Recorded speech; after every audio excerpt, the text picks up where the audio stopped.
اعوذ باللہ من الشیطان الرجیم بسم اللہ الرحمن الرحیم۔ معزز ناظرین و سامعین، ہم ایک نیا سلسلہ شروع کر رہے ہیں اقوال قرآن کے نام سے۔ آپ نے اقوال حکمت کی باتیں، سنہری اقوال، دانش و حکمت، مختلف ناموں سے آپ نے اقوال یا اچھی باتیں سنی ہوں گی، دیکھی ہوں گی۔ وہ بھی درست ہیں، ان کی اہمیت سے انکار ممکن نہیں، مگر میں نے یہ سوچا کہ جس طریقے سے اور شخصیات کی باتوں کو اقوال کی صورت میں پیش کیا جاتا ہے، مثلا ہمارے ہاں جناب اشفاق احمد صاحب، محترمہ بانو قدسیہ صاحبہ، اور محترم حضرت واصف علی واصف صاحب اور دیگر مصنفین ہیں، بہت اچھے لکھنے والے ہمارے، جن کی باتیں اقوال کی صورت میں پیش کی جاتی ہیں۔ تو اسی طرح قرآن کریم کی مختلف آیات اور جملے اقوال کی صورت میں اقوال قرآن کے نام سے پیش کیے جائیں گے، اور امید ہے انشاءاللہ تعالی آپ کو قرآن کریم کا ایک یہ نیا سلسلہ اقوال قرآن کا بہت پسند آئے گا۔ تو شروع کرتے ہیں۔ آج کا موضوع ہمارا شکر ہوگا۔ سورہ البقرہ آیت نمبر 152، ارشاد ربانی ہے، فاذکرونی اذکرکم واشکروا لی ولا تکفرون۔ تم مجھے یاد رکھو، میں تمہیں یاد رکھوں گا، اور میرا شکر ادا کرو، کفران نعمت نہ کرو۔ یعنی اللہ تعالی انسانوں پر ایک شرط عائد کر رہا ہے کہ تم مجھے یاد کرو، میں تمہیں یاد کروں گا، تم میرا ذکر کرو، میری تسبیح کرو۔ اور ذکر میں ذکر و اذکار اور تسبیح تمام باتیں شامل ہیں، اور نماز بھی ایک ذکر ہے۔ قرآن کریم میں کہا گیا، اقیم الصلاۃ لذکری، میرے ذکر کے لیے نماز قائم کرو۔ اللہ کا ذکر دلوں کے اطمینان کا سبب ہے۔ اللہ کے ذکر کے بغیر دلوں کو اطمینان کبھی اور کہیں سے بھی نہیں مل سکتا۔ اور انسان کے لیے بڑی خوشخبری کی بات ہے کہ اللہ نے خود فرمایا کہ فاذکرونی اذکرکم، تم مجھے یاد رکھو، بس ایک کام کرو کہ مجھے یاد رکھو۔ اور اس یاد رکھنے میں یہ بھی بات ہے کہ اللہ کے قوانین کی پاسداری کرو، یعنی ہم اللہ کو یاد کریں، اللہ کا ذکر کریں، ہم اس چیز کا احساس رکھیں کہ ہمارے ہر قول و فعل کو دیکھنے والا اللہ ہے۔ اللہ کی موجودگی کا احساس بھی اللہ کی یاد میں شامل ہے۔ فاذکرونی اذکرکم، جب ہم اللہ کی یاد اس انداز سے کرتے ہیں تو اللہ بھی ہمیں یاد کرتا ہے، یعنی اللہ ہمیں شرف و عزت بخشتا ہے۔ واشکروا لی، اور میرا شکر ادا کرو۔ شکر ادا کرنا، اللہ کا شکر ادا کرنا بہت بڑی سعادت مندی ہے، اور اس سے انسان کو دلی سکون ملتا ہے۔ ہماری بہت سی پریشانیاں، بہت سی ہماری ٹینشنیں ناشکری کی وجہ سے ہوتی ہیں۔ جب ہم اللہ کا شکر ادا کرتے ہیں، ہر حال میں ہم اللہ کا شکر ادا کرتے ہیں، اللہ کی رضا میں راضی رہتے ہیں، تو ہمیں سکون ملتا ہے۔ ولا تکفرون کہ کفران نعمت نہ کرو، یعنی ناشکری نہ کرنا، شکر ادا کرتے رہنا، یہ تمہارے لیے بہت بہتر ہے۔ اللہ کی طرف سے یہ ایک کمٹمنٹ ہے بندے کے ساتھ کہ تم مجھے یاد کرو، میں تمہیں یاد رکھوں گا۔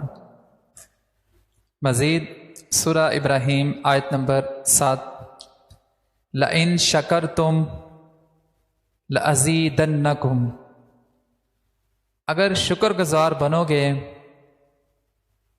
تو میں تمہیں اور زیادہ نوازوں گا۔ اگر شکر گزار بنو گے تو میں تم کو اور زیادہ عطا کروں گا۔ وَلَئِن كَفَرْتُمْ، اور اگر کفران نعمت کرو گے، میری نعمتوں کو جھٹلاؤ گے، ان عذابی لشدید، تو میری سزا بہت سخت ہے۔ یعنی ہمیں ہر حال میں اللہ کا شکر ادا کرنا چاہیے۔ شکر کرنے سے نعمتیں بڑھتی ہیں، اور ناشکری سے، شکر نہ کرنے سے، مایوسی سے، ڈپریشن، انگزائٹی، بہت سی ذہنی بیماریاں ہمیں لاحق ہوتی ہیں۔ اور ان عذاب لشدید، یہ عذاب ہی ہے۔ ہماری ذہنی بیماریاں، جسمانی بیماریاں، بے بہا ہماری بیماریاں، یہ عذاب ہیں، ہماری ناشکری کا عذاب ہیں۔ میرے ایک اندازے کے مطابق میں نے جہاں تک دیکھا اور مجھے یہی لگا کہ ہمارے معاشرے میں، بالخصوص ہمارے معاشرے میں 90% جو بیماریاں ہیں وہ ناشکری کی وجہ سے ہیں۔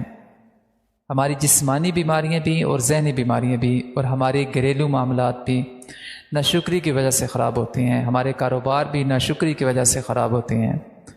ہمیں ہر حال میں اللہ کا شکر ادا کرنا چاہیے۔ اللہ نے گارنٹی دی ہے کہ تم مجھے یاد کرو گے، میں تمہیں یاد رکھوں گا۔ اور جب اللہ یاد رکھے تو اس کا مطلب کیا ہے کہ اللہ تمہیں بھولتا نہیں ہے، تم اللہ کی نگاہ میں ہو، اللہ کو تمہاری تمام ضرورتوں کا یوں سمجھ لیں کہ احساس ہے۔ اللہ تمہیں تم سے زیادہ جانتا ہے۔ اور یہاں پر کہا جا رہا لَإِن شَكَرْتُمْ لَأَزِيدَنَّكُمْ، اور کیا چاہیے؟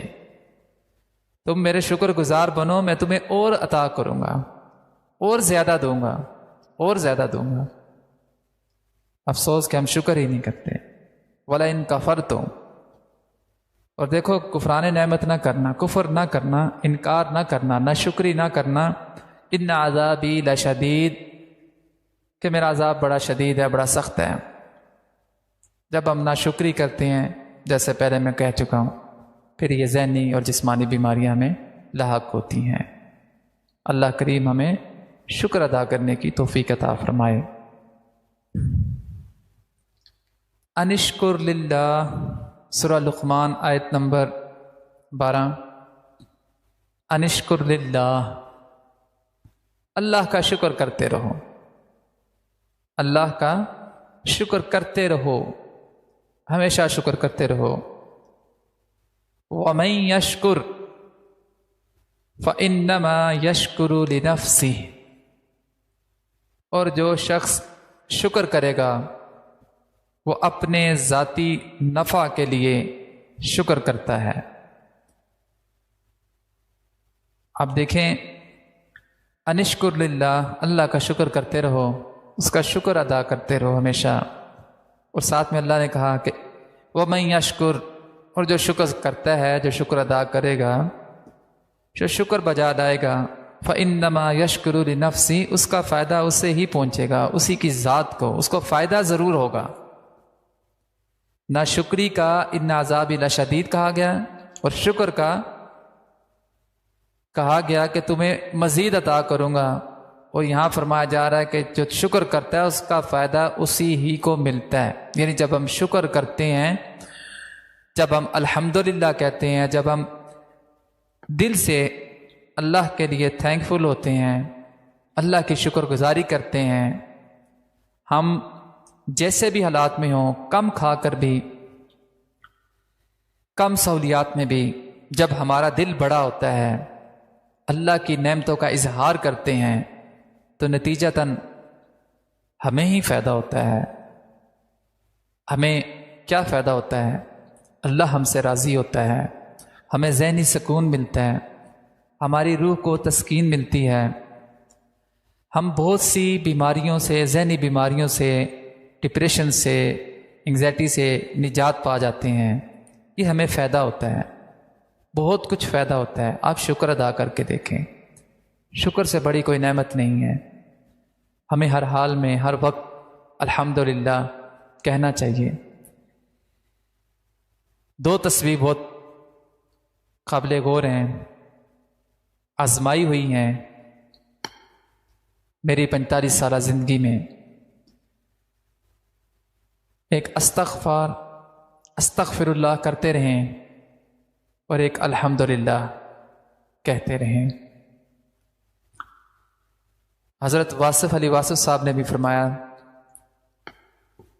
کہ ہمیں اپنی غلطیوں کوتاہیوں پر ہمیشہ استغفار کہتے رہنا چاہیے، استغفار کرتے رہنا چاہیے. استغفر اللہ اپنی زبان سے، اپنے دل سے کہتے رہنا چاہیے، اس کا اقرار کرنا چاہیے، اور ہر حال میں الحمدللہ کہنا چاہیے اللہ کی عطاؤں پر، اس کی رحمتوں، اس کی نوازشوں پر. ہمیں ہمیشہ الحمدللہ کہنا چاہیے. ہر حال میں، جس حال میں بھی اللہ ہمیں رکھے، اس حال میں راضی رہنا چاہیے.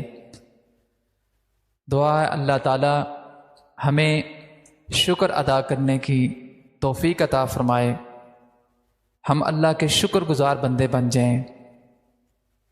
یا اللہ ہم سب کو اپنا شکر گزار بنا دے. الحمدللہ الحمدللہ الحمدللہ. صدق اللہ العظیم.